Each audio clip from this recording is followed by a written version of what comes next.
my name is Laura Hernandez, and at 34 years old, at Thanksgiving, my sister mocked me for still being single. I said, I'm married. The room froze as I showed proof. She'd hidden every invite. If you have ever felt betrayed by the people who should have been your biggest supporters, let me know where you are watching from. The turkey was dry, of course it was. My mother could never get the time perfect, but no one ever criticized her, since I was the only one who received criticism in our family. Laura, could you please pass the cranberry sauce?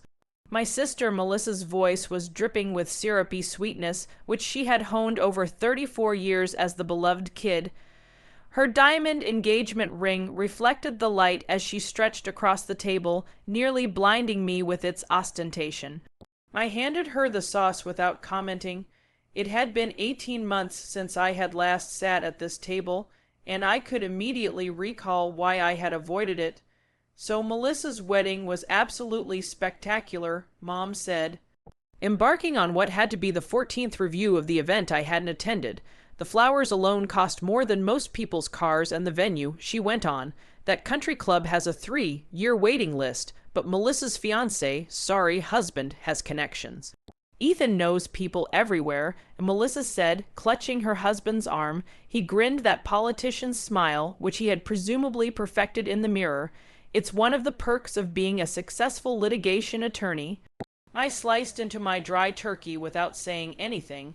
This is the game we played. They talked at me, not to me, and I was supposed to sit there and take it all in like an emotional punching bag wrapped in Christmas sweaters. My dad cleared his throat. Laura, the ceremony was amazing. You truly missed something special. I'm sure it was lovely, I said, my tone calm. Lovely. My mother's fork clattered on her plate. It was the wedding of the century. Everyone who mattered in this town was present, including the Carters, Whitmans, and Mayor Collins. Melissa smiled wider. We had 320 guests. The response rate was fantastic. Almost everyone we invited arrived. I drank a drink of wine while waiting. A trap was being laid. I could feel it. After 28 years of being disappointed, I recognized the pattern. Speaking of weddings, Melissa remarked, her tone turning to the condescending tone she saved for me. When are you going to settle down, Laura? You aren't growing any younger, you know. There it was. Mom interrupted before I could answer. She's been dating him for 4 years now. What is his name again? James John Daniel, I said gently. Right, Daniel, what is he doing again? Something about computers. He's a software engineer at Microsoft. Melissa laughed, making a tinkling sound like broken glass. Oh, that's correct, the IT man. Does he even have a suit? Ethan laughed politely at his wife's joke. My father stared at his plate with deep focus, as he often did when the discourse went harsh. He never took part in the attacks, yet he never stopped them either. In some ways, his quiet hurt more than their words. When is the big day anyway? Melissa continued, encouraged by her audience. Is he dragging his feet? Men can tell when a woman is desperate. You know, it turns them off. I cautiously placed down my fork. My heart pounded, but my hands remained firm. This was it, the moment I had been dreading and expecting for 8 months. Actually, I had my wedding already, I informed him.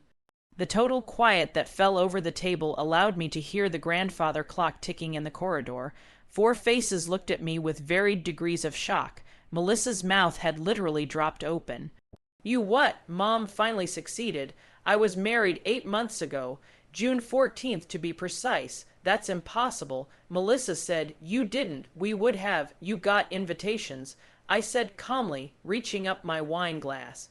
All of you did. My father discovered his voice. Laura, we never got an invitation. We would have come if we had received them.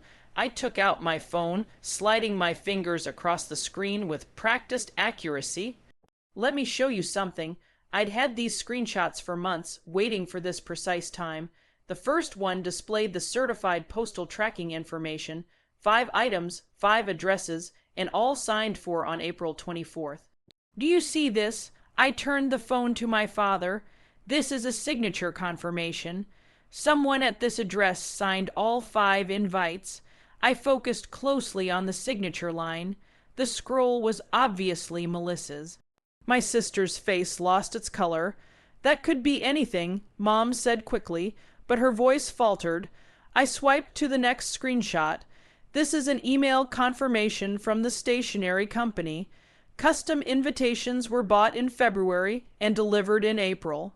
And here, another swipe is my credit card statement, which shows I paid for Priority Mail Express with signature confirmation to guarantee they came soon. Melissa, my father said quietly, but there was hardness beneath. Did you sign for the letter intended to your mother and me? I do not recall.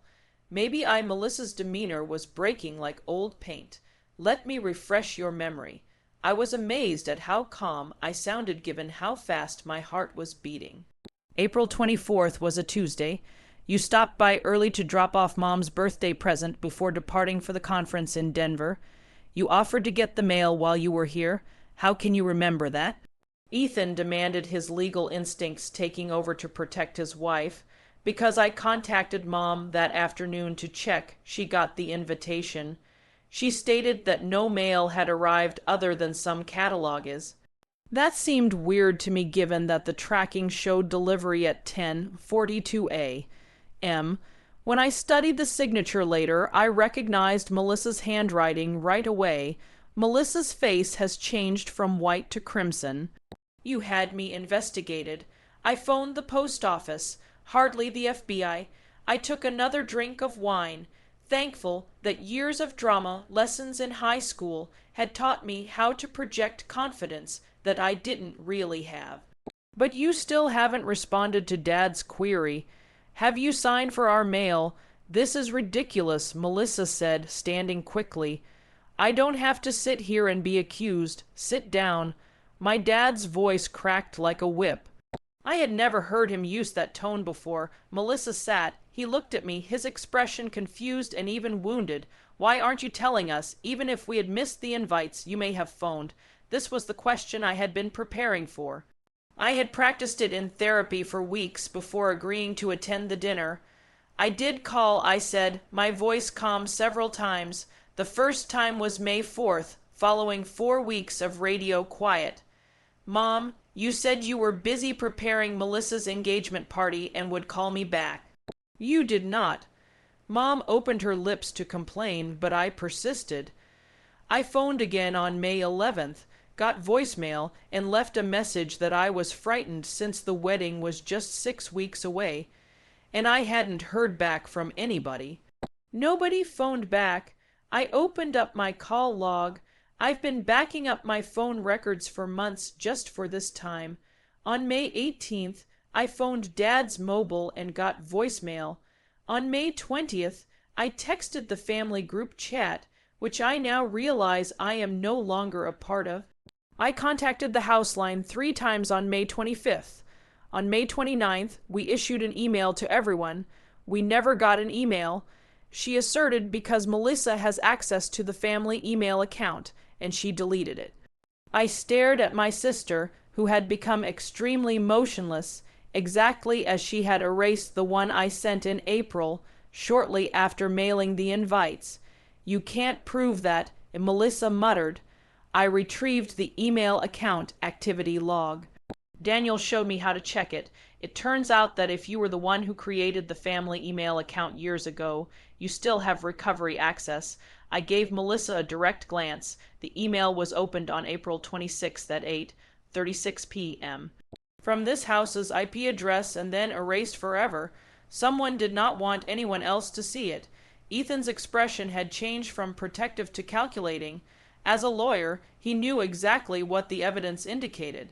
Laura, Mom murmured for the first time in years, her voice unsure. Why didn't you drive over here? If you truly wanted us to attend your wedding, you could have. Mom, I live in Seattle. It's a 4-hour drive each ways. I drove that route 15 times in the 2 years leading up to my move. How many times did any of you come to me? 0. The number hovered in the air between us. You came for Christmas, Dad answered hesitantly. I drove here for Christmas, Thanksgiving, Easter, Mom and Melissa's birthdays and your birthday. I attended Melissa's engagement party, bridal shower, and bachelorette weekend. I changed my work schedule, spent hundreds of dollars on petrol, and slept on that terrible couch bed in the guest room that smelled like mothballs. My voice stayed calm, but I could feel years of stored hurt forming into words. And you know what? Nobody has ever asked me about my life. No one said, "Hey, Laura, how's your work going?" Or "Are you pleased in Seattle?" It was always about Melissa. "That's not fair," Melissa remarked. But her tone lacked conviction. "Isn't it? When is my birthday, Melissa?" She blinked. "What? It's my birthday. Which day is it?" Silence. "It's October 12th, I announced. I turned 34 this year." Nobody called. Nobody texted. I didn't even receive a Facebook message. "We've all been so busy," Mom explained. "I phoned you for your birthday, Mom. As I do every year, I sent you costly flowers from your favorite downtown store." I remembered. Why couldn't anyone remember me? My dad's shoulders sagged. For the first time, he appeared older. "The wedding was beautiful," I said, my voice softening. The rage was drained away, leaving a void in its wake.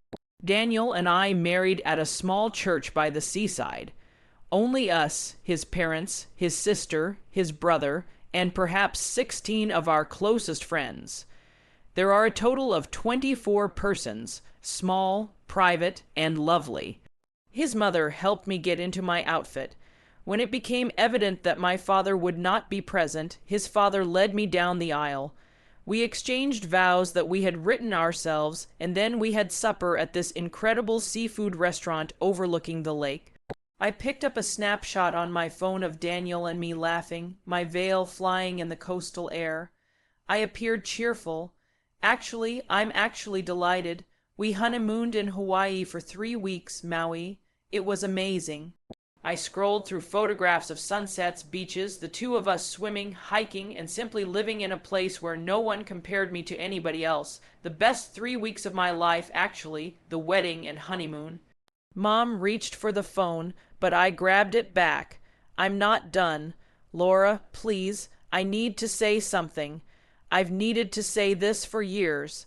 I glanced at each one in turn. When Melissa got engaged, Mom immediately began preparing. "Remember, you called suppliers the same night. You created a Pinterest board. You poured yourself into making her day great. Do you know how that felt, watching you be so concerned about her happiness while treating mine as an afterthought?" "We love you both equally," Mom insisted, but the words seemed empty. "Do you? Because from where I sit, it's always the Melissa show. Melissa the cheerleader. Melissa is the homecoming queen. Melissa is the sorority president. Melissa, who graduated summa cum laude. Melissa married a wealthy lawyer. Meanwhile, I am simply Laura.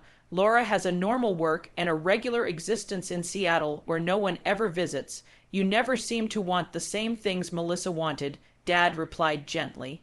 "So, that makes me less deserving of your attention and love." I shake my head. "I earned a master's degree in environmental science.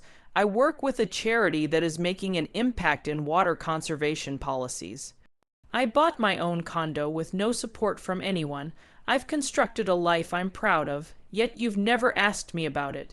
Do you know what I do all day? More silence. I analyze water usage patterns and develop sustainability models for municipalities." I told you it isn't glamorous. It will not make me affluent. Last year, however, 40 cities approved laws that I helped to investigate. Millions of people now have improved access to clean water because to the work I did. I am proud of that. I'm proud of the life I've built. "We're proud of you too," Mom murmured, but she couldn't meet my gaze. "Are you? So why did Melissa throw away my wedding invitations?"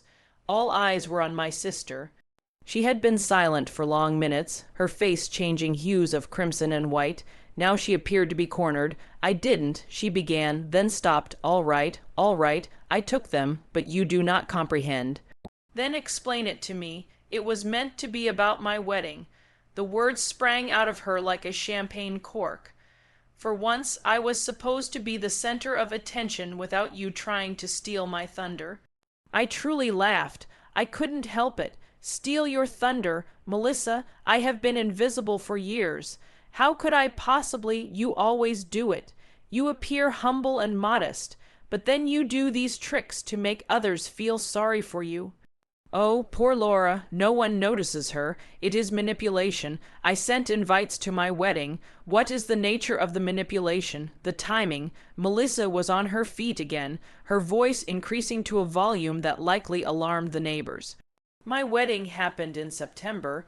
You have scheduled yours for June. You were attempting to outshine me by getting married first. The logic was so warped that I nearly couldn't understand it. Melissa, you got engaged in January. You had been dating Ethan for 6 years before that. Daniel proposed to me in December, and we planned a summer wedding since we both enjoy the seashore in June. Your wedding date has nothing to do with mine. You've always been jealous of me. Jealous, the word tasted odd. Of what exactly? Of everything I have. The perfect husband, the big house, the respect in this community. I don't want any of that, I said. And I realized I meant it. I do not want a large house in this town. I don't want to be on any charity boards or join a country club. I just wanted my family at my wedding. I wanted you to see me happy. Well, you should have tried harder to make sure we got the invitations, replied my mother, and I could see her taking sides in real time. This was it. The moment when they banded together around Melissa, rewrote history to make me the villain, and carried on as if this discussion had never occurred. I have watched this movie previously. I knew how it ended, but this time I was given the option of staying for the credits or leaving. You're right, I responded, rising up and grabbing my purse. I should have tried harder. I should have walked up at your door and made you acknowledge me. But you know what? I am tired of trying. I'm weary of being the person that always reaches out, makes an effort, and then gets slammed down for it. Laura, sit down. Dad instructed. We're not done here. We actually are. I came here tonight because a part of me still hoped that you would notice that you missed my wedding, that you'd be disappointed you weren't there. However, you are not unhappy about missing it. You're unhappy because I'm calling Melissa out for tossing away the invites. She's your sister. Mom said family forgives, does it? Because I've been forgiving you guys for years, and I don't think I've ever gotten the same kindness. I pulled on my coat. I forgive you for missing my college graduation because Melissa had a sorority function. I forgive you for canceling our Christmas visit the year Daniel and I first started dating because Melissa required assistance relocating. I forgive you for spending my birthday helping Melissa choose wedding sites. I have done nothing but forgive. Where are you going? Dad inquired. Return to Seattle, back to my marriage, my house, and my life, which I established without any of you. You're being dramatic, Melissa remarked, her voice shaking slightly. No, I'm done. There is a difference. I started towards the door, but then hesitated. For what it is worth, I truly wanted you there, all of you. Daniel's mother continued asking why my family hadn't arrived, and I kept making excuses since I couldn't confess that my own sister had ruined me. His family felt so awful that they attempted to involve me more, which just made it clear that mine didn't care enough to go. Dad responded, we didn't know, and I saw a crack in his voice. You could have known. You had my phone number, email, and address. If you had wanted to be a part of my life, you could have been. Melissa did not truly prevent it. She basically gave you license to continue doing what you were doing, treating me as if I didn't matter. I opened the door. Cold November air swept in, bearing the aroma of withering leaves in impending winter. Laura, wait, my father said, one hand out. Please, let's talk about this. We have been discussing, or rather, I've been talking while you've been making excuses. I stepped onto the porch. Do you know what the saddest thing is? Daniel asked if I wanted to invite you to Thanksgiving at his parents' house. His family wished to meet mine. I said no because I knew you'd all be here to celebrate Melissa. I came regardless because I felt like I owed you one more opportunity. I was wrong. You can't just walk away from family, Mom remarked through the doorway. Watch me. I got halfway to my car when Melissa's voice stopped me. Laura, wait. She had hurried out without a coat, holding herself against the cold. For a brief moment, she resembled the girl I had shared a room with for 18 years, the one who used to comb my hair and lend me her clothing before everything turned into a competition I never committed to participate in. "I'm sorry," she whispered, and to my amazement, tears streamed down her cheek. "I'm very sorry." "You're correct. I took the invites. I threw them away." I promised myself I'd just keep them hidden till after my wedding, and then tell everyone. She swallowed breath. Then it was easy to pretend they never arrived. It was easier than admitting what I had done. "Why?" I asked. "Just tell me why." "Because you were always the good one," she said, her voice breaking. "Everyone always says that. Laura is really brilliant. Laura is extremely committed. Laura doesn't require all of that care, but I needed it. I needed to feel exceptional, and the only way I could do so was to avoid being compared to you. That is insane, Melissa. I was never competing with you. I understand. That's what made things worse. You didn't even try, but people still loved you." She wiped her eyes forcefully. "I am the worst sister in the world. I destroyed your wedding. I can't take it back." "No, you can't. We stood there in the cold, 3 feet apart and unbridgeable. Will you ever forgive me?" she whispered. "I don't know," I said honestly. "Maybe someday, but not now. Today, I am too furious and upset, and I need to return home to the person who genuinely shows up for me." I got in my car and drove away, seeing my childhood home fade in the rear view mirror. Before I even got on the freeway, my phone started vibrating with calls and texts from everyone, most likely attempting to digest what had just transpired. I set it to silence. Daniel was waiting for me when I arrived home, even though it was past midnight. He took one glance at me and drew me into his embrace. "Is it that bad?" he asked. "Worse, but better. I believe I have finally stated what I needed to say. I'm proud of you. I'm proud of me, too." I moved back to look at him. "Is your family still celebrating Thanksgiving tomorrow?" "Of course." "Mom's already inquiring when we'll arrive. So that's our family now," I explained, "the one that actually wants us." I could not sleep that night. Every time I closed my eyes, I saw their expressions around the table. Shock, disbelief, and Mom's shuddered look when she realized she couldn't change the story. I kept repeating Melissa's confession on the porch, looking for sincerity in her tears. Had she intended it, or was it just another performance, damage control to save her reputation as the golden child?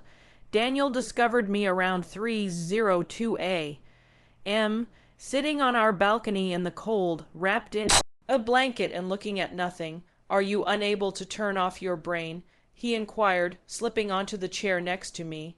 "I keep thinking about what Melissa said about my being the decent guy. How does that make sense? They treated her like royalty my entire life. People's internal narratives don't always match reality." He leaned across and held my hand. She most likely felt pressure to maintain that immaculate image. The dread of falling off a pedestal may be overwhelming. That doesn't excuse what she did. No, it doesn't, but it might explain it. He softly squeezed my fingers. "The question is, what do you want to happen next?" I had been avoiding thinking about it. For so long, the encounter had been my primary aim, and I had made no other plans.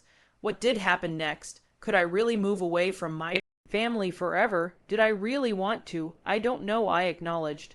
"A part of me wants to never talk to them again, but another part I stopped off attempting to describe my feelings. I spent so many years trying to win their affection. Maybe I should show to myself that I can live without it." "You already exist without it. You have been doing that for years. Have I, though, or have I simply been pretending secretly, hoping they'll wake up one day and see me?" It was painful to make the disclosure. Every accomplishment, every milestone, a part of me was still acting for an audience that wasn't. There, Daniel remained quiet for a bit, carefully selecting his words. "You sobbed when we got engaged. Happy tears. You murmured, but I recall you saying something else. Maybe now they'll take me seriously. You said." I had stated that I had forgotten. Then the recollection came pouring back. We'd been at the restaurant where he proposed, champagne bubbles still tickling my nose when those words came out before I could stop them. I wanted them at our wedding, because I thought it would finally prove I was worth showing up for. I explained slowly, the reality dawning on me as I spoke. But they didn't arrive, and you know what. Regardless, the wedding was lovely. We were content anyway. I didn't need them there to confirm my happiness. No, you didn't, you. "So why is it still hurting so much?" "Because you're grieving," Daniel explained simply. "You are mourning the family you should have had, the parents who should have celebrated both of their daughters equally, and the sister who should have been your greatest friend rather than your adversary, Laura. That is a big loss. You are permitted to experience it. I allowed myself to cry properly for the first time since leaving that house, not angry or furious tears, but deep hurting sobs of real loss. Daniel supported me through everything without attempting to cure or improve anything, but simply being present. When I eventually stopped, drained and fatigued, he asked if I wanted hot chocolate. I nodded and he went inside.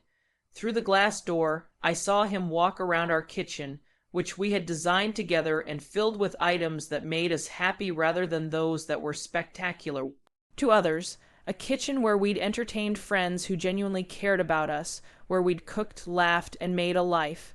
They had missed it all, and suddenly, sitting there covered in my blanket at 302 A.M., I knew it was their loss, not my own.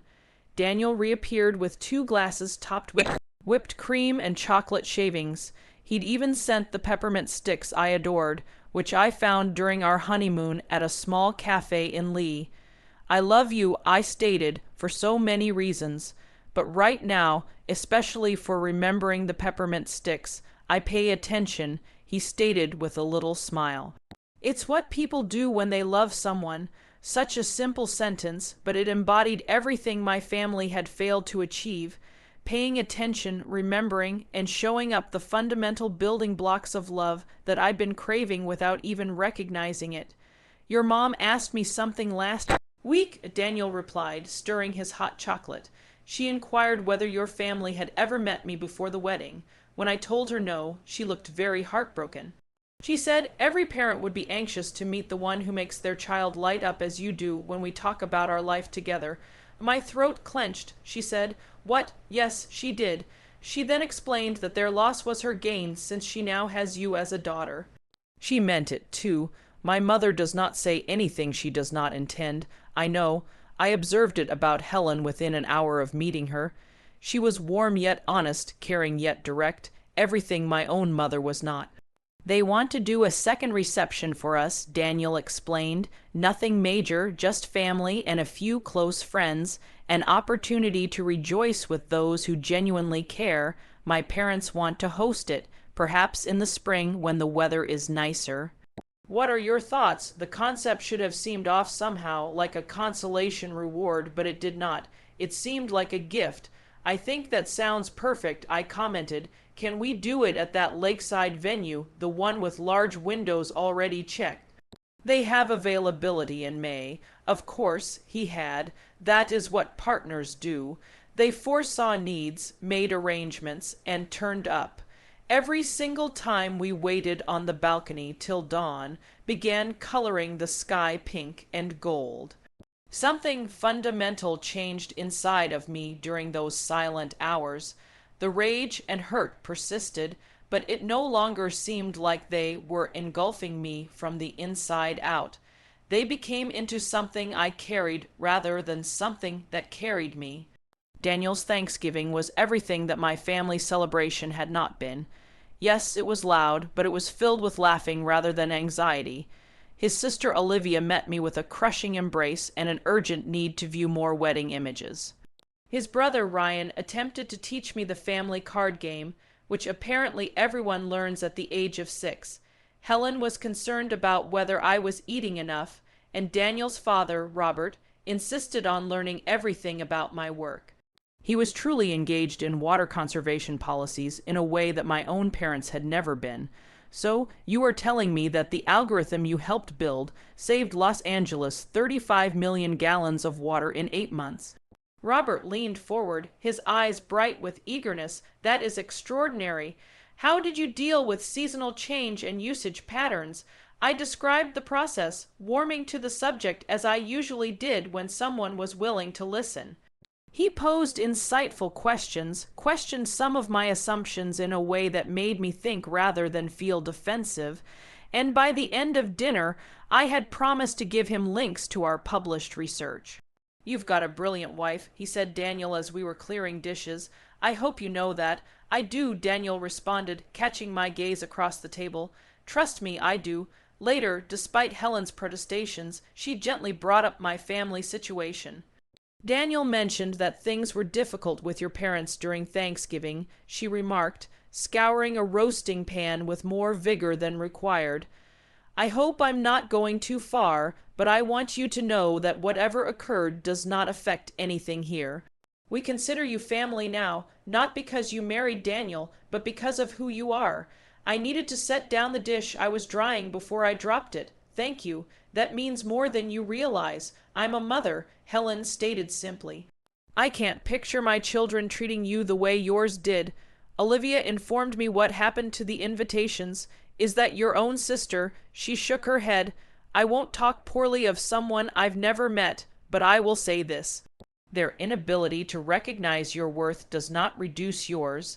It merely shows their ignorance. I'm still processing all of it, I acknowledged. Part of me wants to cut them off entirely. Part of me feels guilty for even thinking about it. Guilt is a powerful tool, Helen explained, washing the pan and placing it on the drying rack, especially when it has been used against you throughout your life. But here's something I learned while parenting 4 children. Sometimes love isn't enough. People might harm us not because they don't love us, but because they don't know how to love us correctly, and we have the right to protect ourselves from it, even if it comes from relatives. My dad called yesterday. I said, just checking in. He described it as uncomfortable. Neither of us knew what to say. Typically, the first talks after major revelations, she gave me another plate to dry. The question isn't whether it was comfortable, Helen told me. The question is whether he is willing to perform the difficult effort of genuinely transforming. Words are simple. Consistent activity is difficult. 3 days later, my father sent me an email, a lengthy one filled with apologies, realizations, and pledges to do better. He asked if we could actually discuss about starting fresh. I said, maybe eventually, but I needed time. He replied he understood. Melissa sent a Facebook message. I did not read it. I switched off alerts for the family group chat I had been routed to, most likely at Dad's suggestion. Ethan issued a LinkedIn request which I denied. Mom did not contact me at all. It hurt less than I thought. My mother's quiet became an explanation in and of a man of itself. Days stretched into weeks, and while my father's weekly calls continued, brief and circumspect, but present, Mom was glaringly absent. I saw Mom in that house reorganizing the same closets she'd been organizing my whole life, holding her book club, attending her charity luncheons, and living in a world where painful realities could be ignored by sheer force of habit. Work became my shelter. Throughout those weeks, I immersed myself into a new project investigating drought patterns in the Southwest. Thankful for challenges with clear data sets and simple answers, my coworker Lauren noted the increasing intensity. You're here before me and leaving after me, she said one evening, sticking her head into my office about 7:00 p.m. Is everything okay?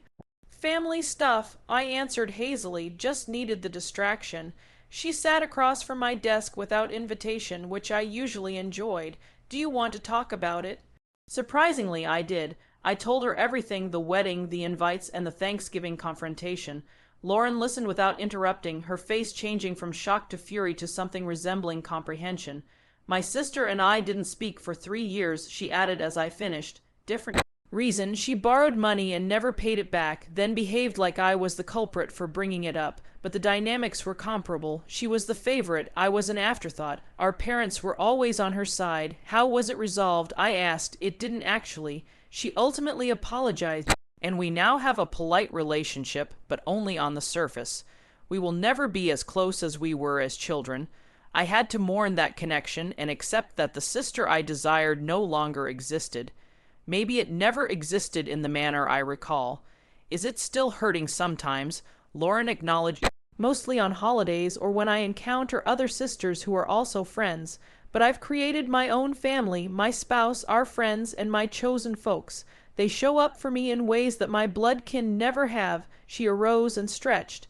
Give yourself time to think out what you want things to look like in the future, and don't allow anyone shame you into forgiving before you're ready.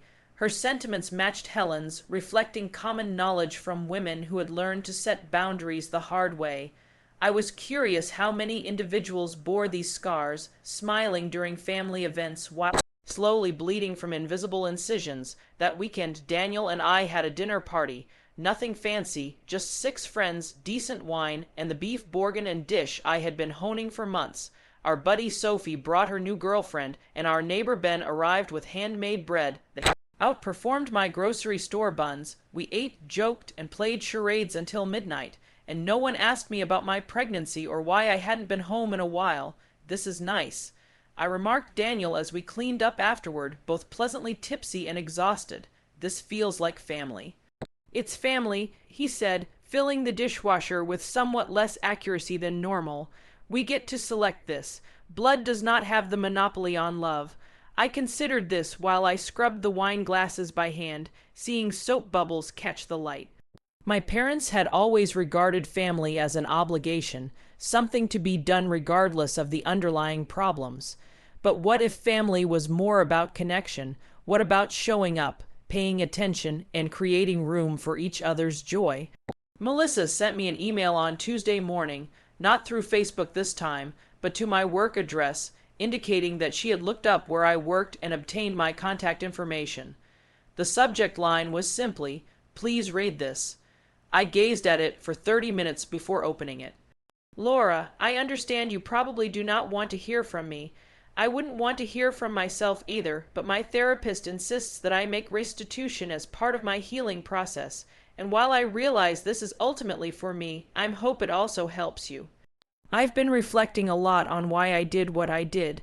The simple explanation is envy, but it's more nuanced than that. Growing up, I always felt the need to be flawless. Mom and Dad never stated it openly, but I internalized the message that my value was dependent on my accomplishments. Good grades, lovely outfits, the appropriate guy, and the perfect wedding. It was all part of the scorecard I was striving to complete to prove I earned their affection. You didn't appear to require that confirmation in the same way. You simply existed firmly in your own place. You didn't care if you weren't the prom queen or if your major didn't wow their peers, and it somehow made you scary to me because if you could be adored without acting, what did that say about all of my performances? When your invitation arrived, I experienced a moment of terror. Your wedding was going to be the first, and it was going to be modest, private, and genuine, something mine wasn't. Mine was a large production for 280 individuals, the most of whom I hardly knew. I'd spent a year preparing it with Mom, and somewhere along the road, it shifted from being about Ethan and me to demonstrating something to people whose opinions should not have mattered. I told myself that if I simply delayed everyone finding out about your wedding until after mine, I'd be able to retain the illusion of going first, being first, and winning a competition that only existed in my mind. And then I promised myself I'd come clean, but the more I waited, the tougher it became until it was simpler to simply pretend it never occurred. I understand that this doesn't solve anything. I realize I deprived you of having your family present on one of the most significant days of your life. I know I harmed you in a way that may be unforgivable, and I know I wounded Mom and Dad by having them miss it and then leading them to believe they didn't receive the invites. I'm now in therapy twice a week trying to figure out why I so strongly require external affirmation. Why do I perceive everything as a competition? Why can't I be pleased for others without making it about myself? It's difficult labor. I am not liking it, but I am doing it because I no longer want to be this person. I do not expect you to forgive me. I don't expect you to answer to my email, but I wanted you to know that I understand what I did. I realize it was wrong, and I genuinely deeply apologize. I hope you are pleased with Daniel.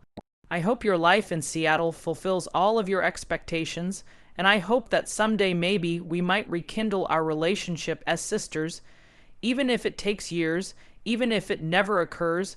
Melissa. I read it 3 times, analyzing each phrase for sincerity, manipulation, and any resemblance to the sister I knew before everything turned complex. The remarks appeared sincere, but Melissa had always been gifted with words. I sent it to Daniel without remark, then to Lauren. After nearly an hour of hesitation, I went to my father. He responded within minutes. "Laura, she's trying. That is all I can tell you. It is up to you to decide whether it is enough."